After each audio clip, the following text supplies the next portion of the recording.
Christmas was very young.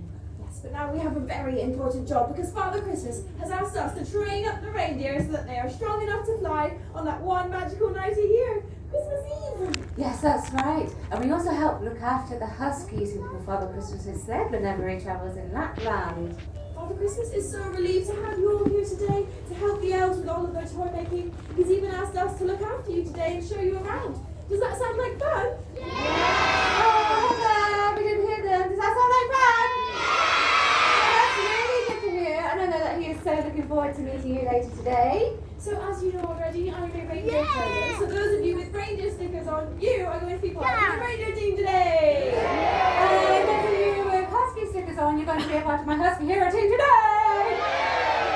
So hello, my reindeer herders. And hello, my husky heroes!